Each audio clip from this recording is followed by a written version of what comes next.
전에 인사부터 해보겠습니다. 여러분 어떻습니까? 좋습니다. 네, 좋습니다.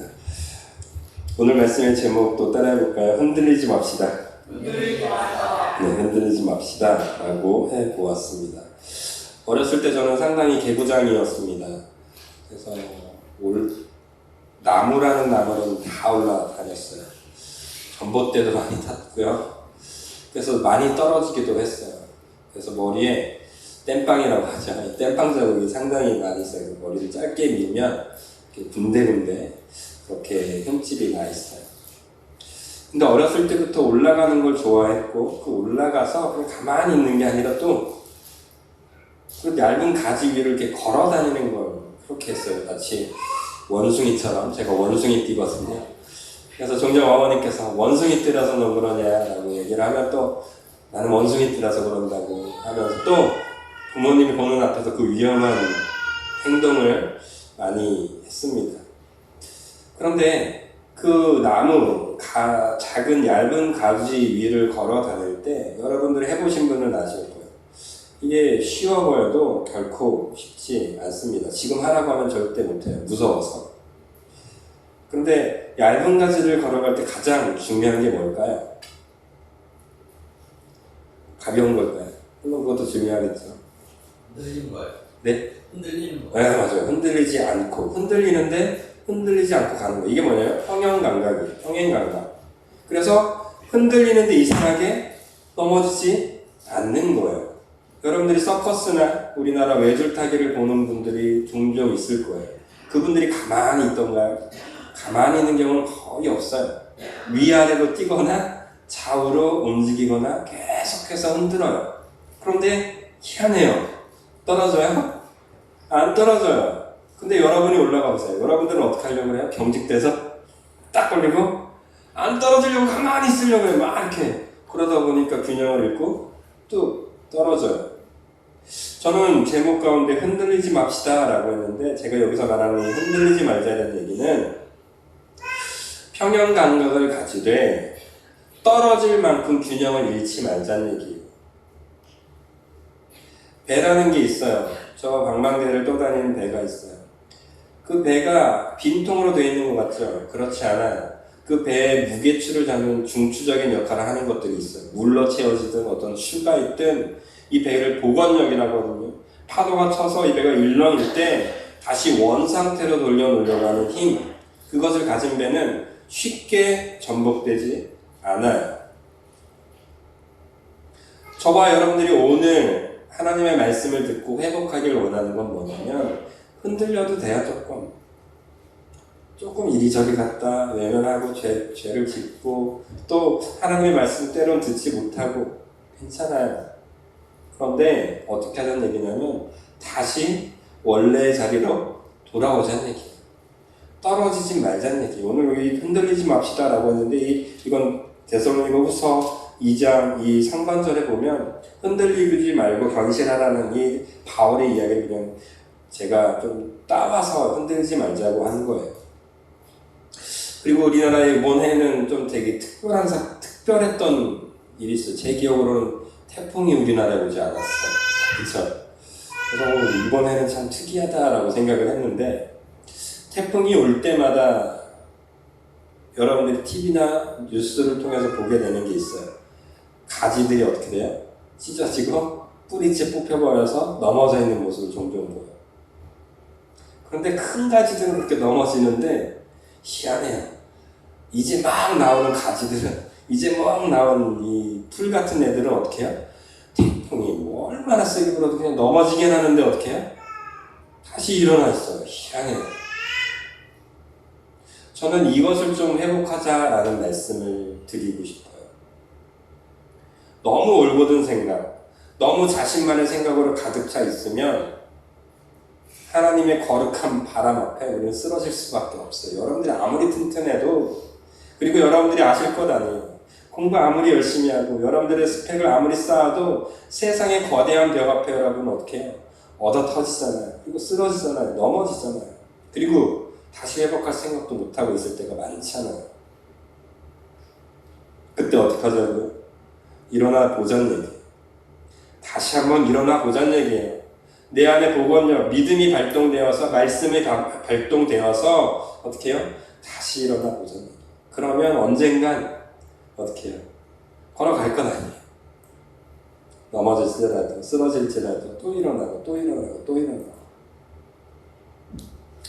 오늘 데살로니가전서 후서 2장에서는 바울이 데살로니가 교인들에게 너네가 가지고 있는 풍파 그래 맞다 어쩔 수 없다. 특히 데살로니가 교회의 특성상 너네는 많이 무너질 것 같다. 그러나 나는 너희가 결코 그렇게 흔들리지 않고 견실하게 주님 앞에 굳세게 서 나아갈 것을 나는 믿는다 라고 이야기를 하고 있어요. 저는 동일하게 우리 성민교회 성도들이 이 바울처럼, 제가 바울처럼 우리 데살로니가 교회를 바라봤던 바울처럼 우리 성민교회 성도들이 주님 앞에 굳건하게 서서 하나님의 말씀대로 살아나게 되실 것을, 하나님의 말씀을 이루며 살아가는 굳건한 백성이 되실 것을 진심으로 믿으면서 이 믿음이 그러면 어디에 근거한 것인지 살펴보려고 합니다. 대체 제가 여러분들을 믿는 이유, 여러분들도 저를 믿겠죠, 그죠? 제가 잘나서 믿는 게 아니다라는 거예요. 제가 공부를 많이 하고 또 경험이 많아서 믿는 게 아니에요. 저는 여러분들 나이가 어려요. 그런데도 여러분들이 저를 믿을 수밖에 없는 이유, 믿어야 될 이유, 제가 여러분들을 믿어야 될 이유, 그 믿음에 대해서 믿어야 할 이유가 오늘 꼭 발견되어져서 절대 흔들리지 않는 굳건한 저와 여러분들이 되시기를 예수님의 이름으로 축복드립니다. 지금 저와 여러분들이 큐티를 하고 있어요. 에스라서를 하고 있는 거 다 아시죠? 네, 아실 거예요. 에스라서를 하고 있는데 이 에스라서에서 스룹바벨과 함께 1차적으로 포로된 자들이 돌아와요. 돌아와서 뭘 하죠? 성전 재건 작업을 하잖아요. 그런데 성전 작업을 하려고 막 삽을 떴는데 누가 방해해요? 그 지역 인근 주민들이 찾아와서 막 방해를 해요.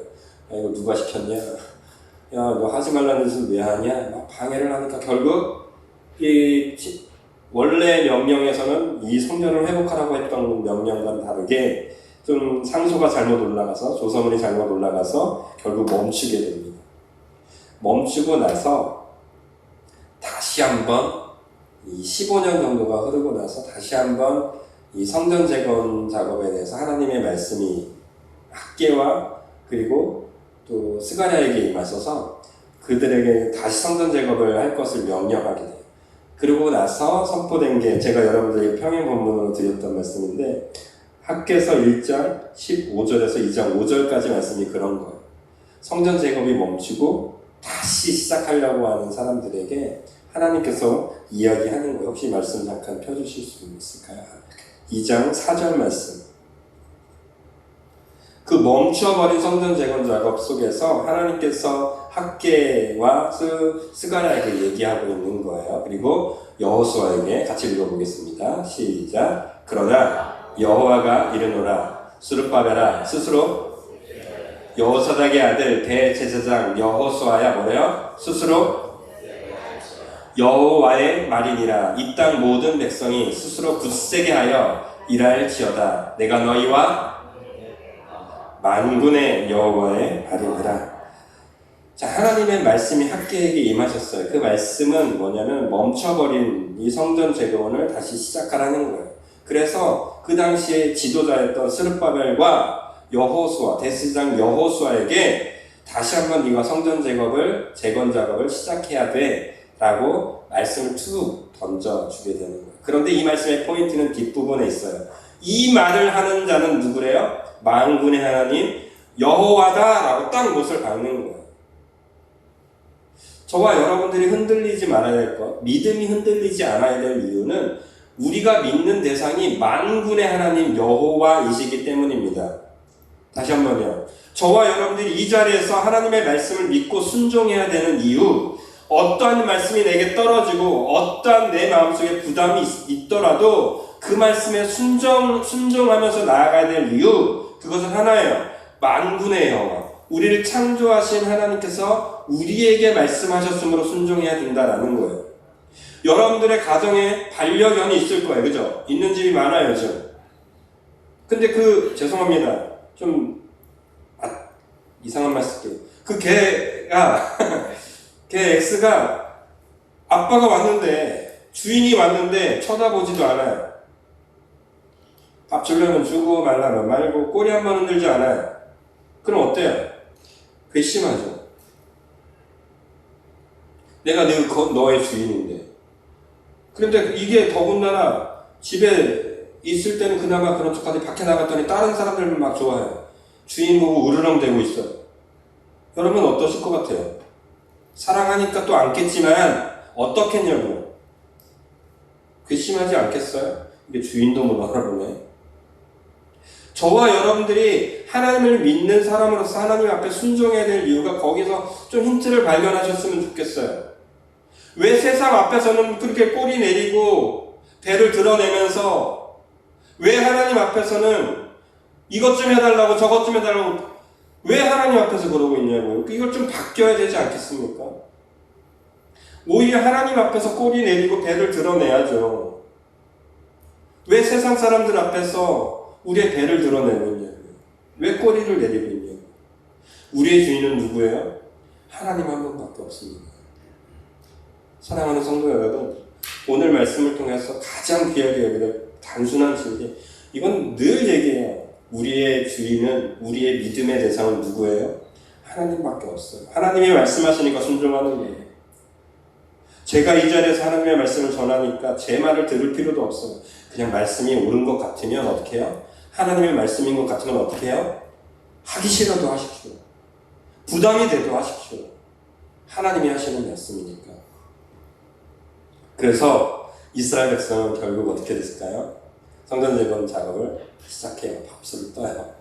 처음 돌아왔을 때 그 뜨거움과 열정은 없었을지 모르지만 하나님의 말씀 앞에 결국 이스라엘 백성들은 순종하게 되었고 20년에 가까운 긴 공사 기간에 걸쳐서 결국 성전 재건은 완성이 되게 됩니다. 오직 한 가지였어요. 만군의 하나님의 여호와의 말씀 앞에 엎드렸던 이스라엘 백성들.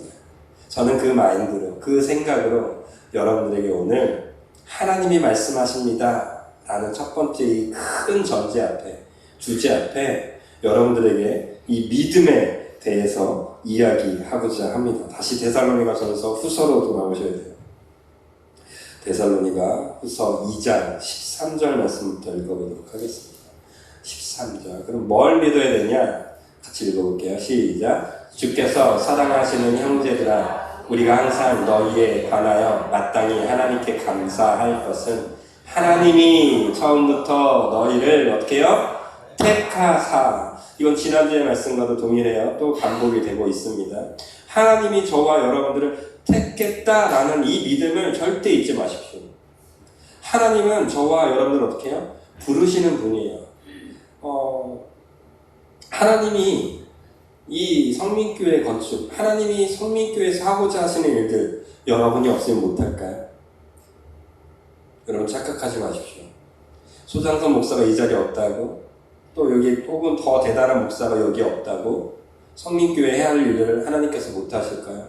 결코 그렇지 않습니다. 하나님은 지나가는 개에게도 그 일을 하게 하실 수 있는 능력이 있으신 분이에요. 그러나 소장선 목사를 이곳에 불러주셔서 어떻게 해요? 여기서 하나님의 말씀을 선포할 수 있는 능력을 허락해 주신 거예요. 기회를 주셨고 그것을 감당하게 하시는 거예요. 저와 여러분들의 삶이 똑같아요. 여러분들의 가정으로, 여러분들의 기업으로, 여러분들의 그 원수와 맞닥뜨리게 하세요. 왜요? 그곳에서 부르셔서 하나님이 쓰고자 하는 계획을 누가 세우셨어요? 하나님이 처음부터 세우셨기 때문이에요. 그러므로 우리는 하나님의 부르심에 대해서 믿으셔야 돼요. 하나님이 나 네가 정말 보내셨어. 저 원수와 맞닥뜨렸을 때 하나님 오늘도 나를 이곳에 보내셨네. 이 믿음이 항상 먼저 발동되셔야 돼요. 혹은 영광 받으실 만한 일이 있어요. 아름다운 일이 이루어지고 있어요. 뭐 해야 돼요? 하나님이 나를 이렇게 아름답게 쓰고 계시네. 나를 이곳으로 불러주셨고 이곳으로 보내셨네. 이 믿음이 항상 발동되어야만 합니다. 그래야 억울하지 않아요. 하나님 보내셨으니까 하나님이 알아서 하겠지. 이게 생겨요. 하나님이 안 보내셨으면 어떤 생각만 들어요? 내가 뭐 하는 짓이지? 내 나이 먹고 지금 내가 뭐 하는 짓이지? 이런 억울함만 생긴다고요. 이런 억울함을 벗어나기 위해서라도 꼭 믿으십시오. 누가 보내셨습니까? 하나님이 저와 여러분들을 보내셨습니다. 택하시고 보내셨다라는 이 믿음을 꼭 저와 여러분들이 간직하십시오. 두 번째 14절을 읽어보도록 할까요? 같이 읽어보겠습니다. 시작. 이를 위하여 우리의 복음으로 너희를 부르사 우리 주 예수 그리스도의 영광을 얻게. 여기서 되게 중요한 건 주어가 있어요. 주 예수 그리스도의예요. 어떤 영광, 아름다운 일들을 저와 여러분들에게 막 부어주시겠대요. 하나님의 선물을 믿음 있는 자들에게 막 부어주시겠대요. 그런데 그게 원래는 누가 가져야 될 영광인 거예요? 우리 주 예수님이 가져야 될 영광을 우리에게 주시겠다라고 얘기하는 거예요. 이게 아무것도 아닌 것 같아요, 여러분. 저는 되게 놀라워요. 돼지에게 진주를 줘보세요. 얘가 그 진주의 가치를 알까요? 절대 모를 거예요. 돼지에게 아름다운 맛있는 케이크와 옆에 있는 사료를 주면 돼지는 당연히 어디로 향하겠습니까? 사료를 향할 거예요. 왜요? 케이크의 가치를 모르기 때문이에요. 저와 여러분들이 누리고 있는 지금 여러분들의 가정 속에서 만나고 있는 그 사람들은 하나님 예수님의 영광의 도구예요. 다 믿으셨으면 좋겠습니다. 다시 한번요. 하나님께서 여러분들의 가정에서 여러분들의 기업에서 맞닥뜨린 모든 것들은 내가 받을 영광이 아니라 누구예요? 하나님이 받을, 예수님께서 받으실 영광의 제목들이에요. 다. 그 영광의 제목들이 내가 가치를 발견하게 되면 어떻게 해요? 눈이 터지겠죠. 여기 보물이 있었네. 하나님의 보물. 여기 아름다운 보물이 있었네. 와, 이거 하나님이 받으실 만한 영광이었네. 그럼 어떻게 해요? 그걸 부딪히는 거죠. 가지려고 하는 거죠. 이건 예수님의 영광이었으니까. 예수님의 영광이니까 얼마나 큰 거예요. 얼마나 귀한 거예요. 근데 우리는 이 가치를 알아보지 못해.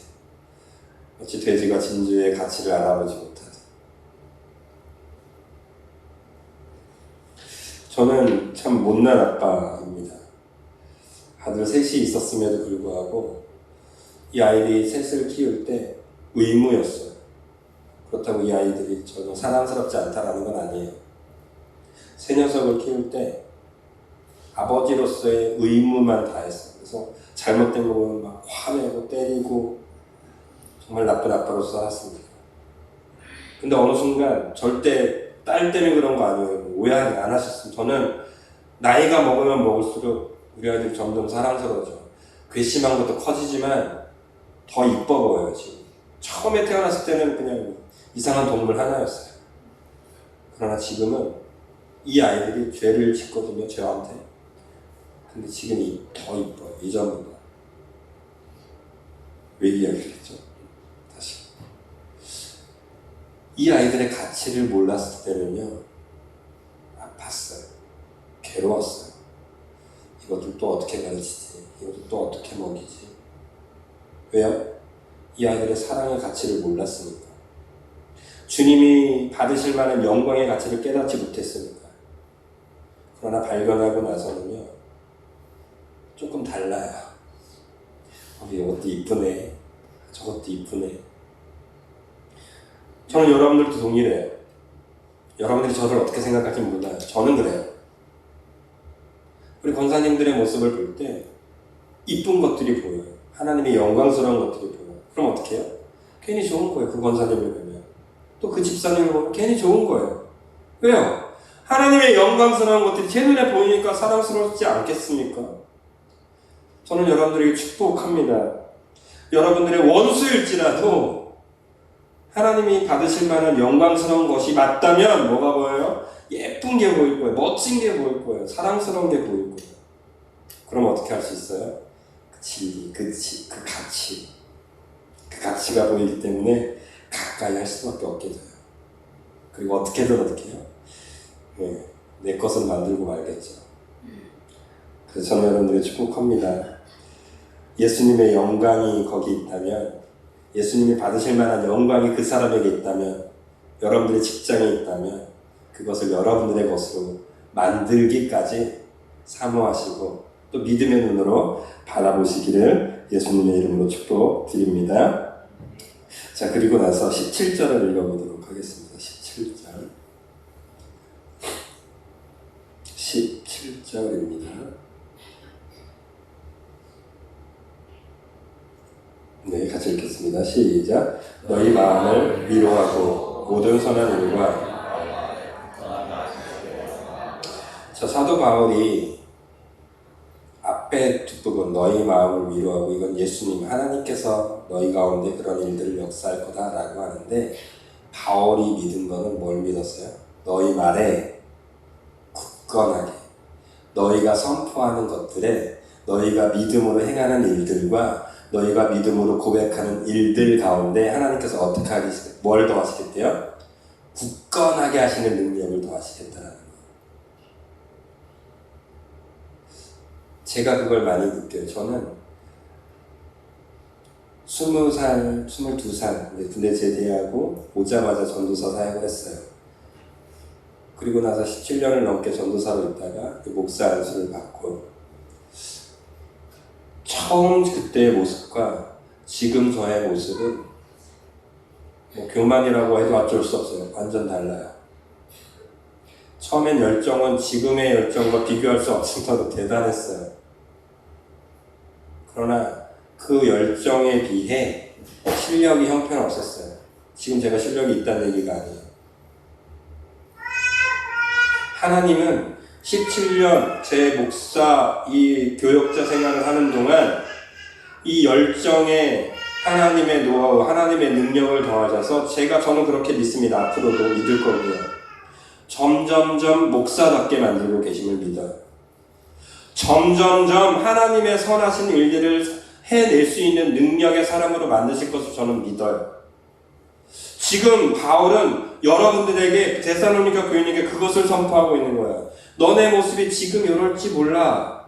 그러나 너희 마음을 위로하시고 선한 일과 말에 하나님께서 어떻게 할 거라고요? 점점점 굳건하게 만드실 것을 나는 믿어.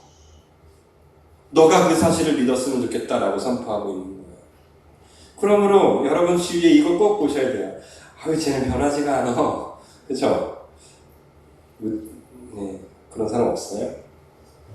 그런 가족 가운데 아유, 저 인간은 진짜 끝까지 안 변해 이럴 거예요. 그럼 여러분 생각을 바꾸세요. 하나님 그 사람을 어떻게 해요? 굳건하게 하시기까지 계속해서 어떻게 해요? 여러분들의 선한 행동과 여러분들의 선한 말 가운데 하나님의 능력을 계속해서 더하셔서 굳건하게 되기까지 어떻게 해요? 그렇게 만드실 거라고. 여러분 이 사실을 꼭 믿으셨으면 좋겠습니다. 그러면 어떤 사람이 이뻐 보이기 시작해요? 오히려 여러분이 그동안 덜 떨어졌다고 생각하는 사람, 쟤는 참 안 변해 라고 했던 사람이 어떻게 될 확률이 커요? 크게 변할 확률이 커요. 그래서 여러분이 이 땅에 살아가시다가 정말 미운 사람, 아우 진짜 안 변해. 또 가족 가운데 아우 쟤만 이런 마음들이 들어오는 사람들 있죠. 아예 믿음으로 믿어버리십시오. 쟤도 변할 수 있다고. 하나님의 능력이 더해질 거니까. 거기에 뭐가 더해져야 되냐면 여러분들의 선한 일이 더해져야 돼요. 선한 입술도 더해져야 돼요. 그것이 더해질 때 그 사람도 그 일도 바뀔 수 있게 됨을 예수님의 이름으로 축복하며 꼭 믿으시길 우리 예수님의 이름으로 축복드립니다. 자, 이러면서 저는 이 말씀 누가복음 20장 말씀이 제 눈에 들어왔어요. 평행 본문으로 드렸던 부분이기도 합니다. 누가복음 20장에서는 어떤 내용이 등장하냐면 사두개인, 그러니까 부활이 없다라고 여기는 사람들이 있었어요. 부활이 없다라고 여기고 예수님께 물어보는 거예요. 예수님, 내가 가만히 예수님의 이야기를 들어보니까 부활에 대해서 얘기하더이다. 근데 부활할 때 문제가 있네. 왜냐면 이스라엘법 중에는 형제가 이렇게 있어요. 근데 첫째가 결혼했는데 첫째가 결혼하고 아이를 낳지 못하고 죽잖아요.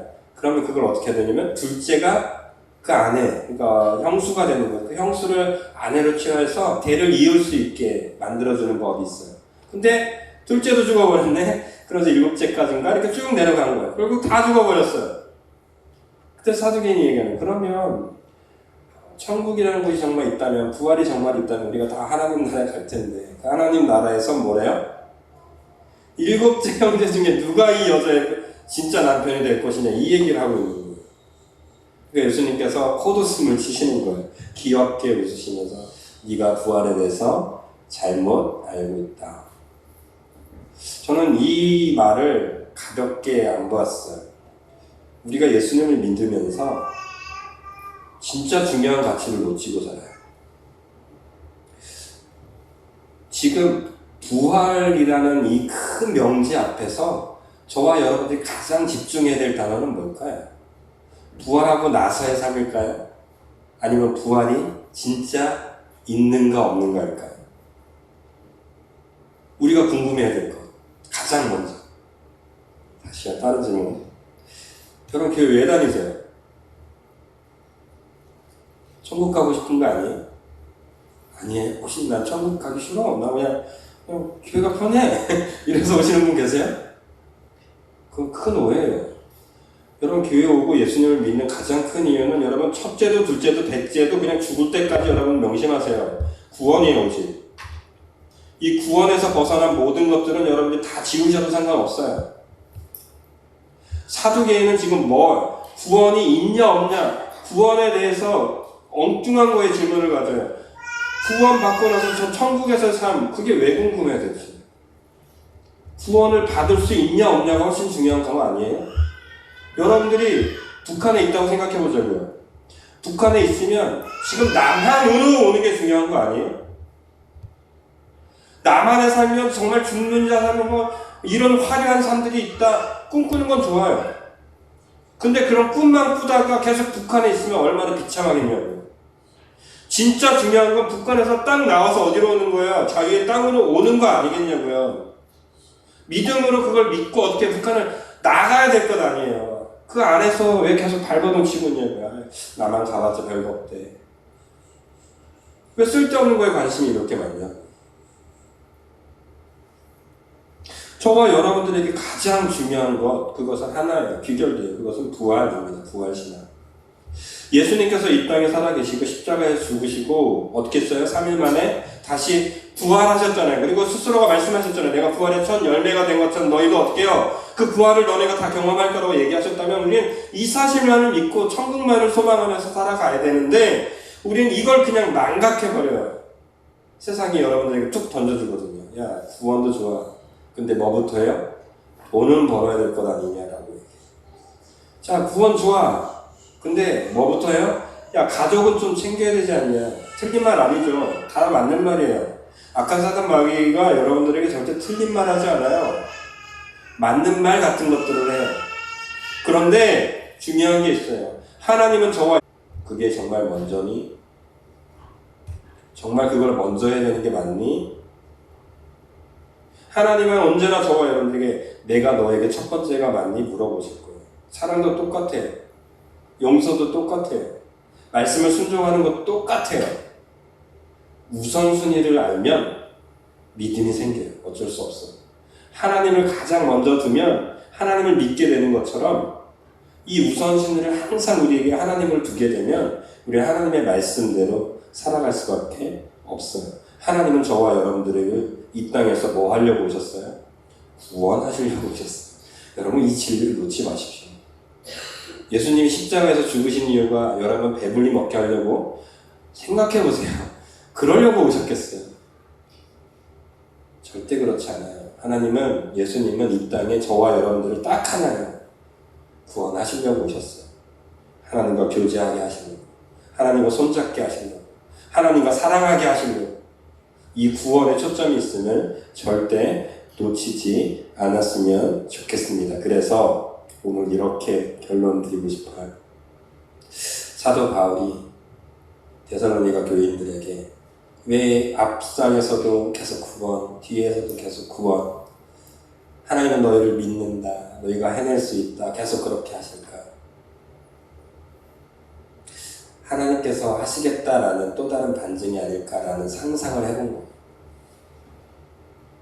사도 바울은 데살로니가 교회가 하나님 앞에 이 굳건한 믿음으로 자라날 것을 먼저 바라보지 않았을까요? 믿음의 눈으로.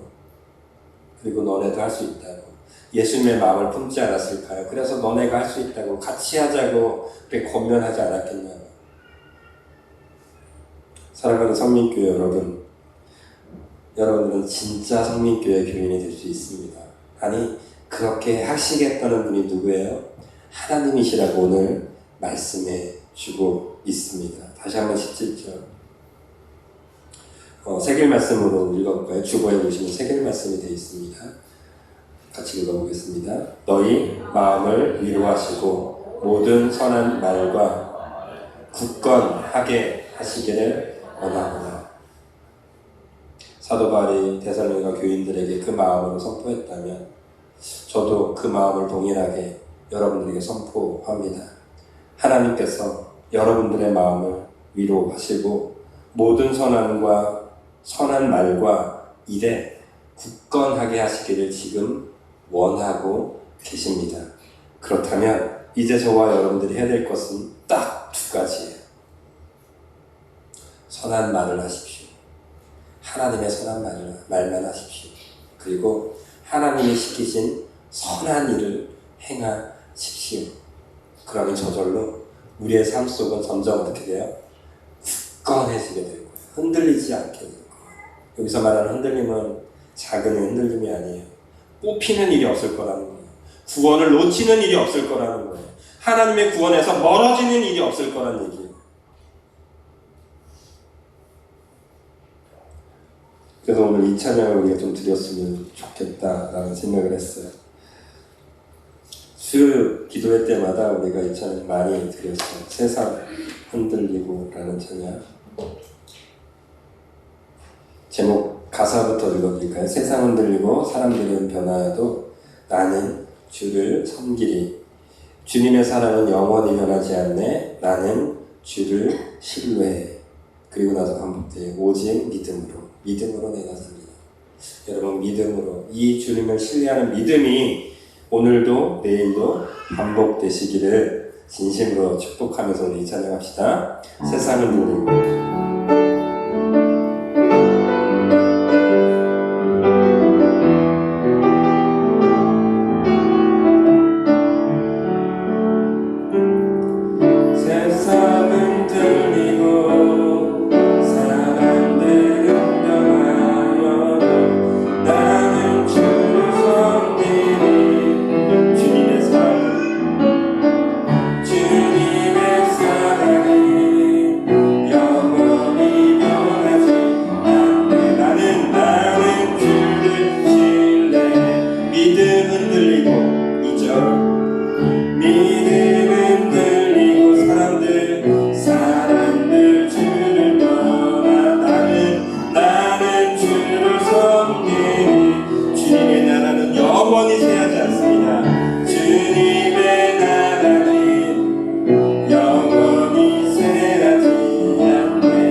오직 의인은 믿음으로 말미암아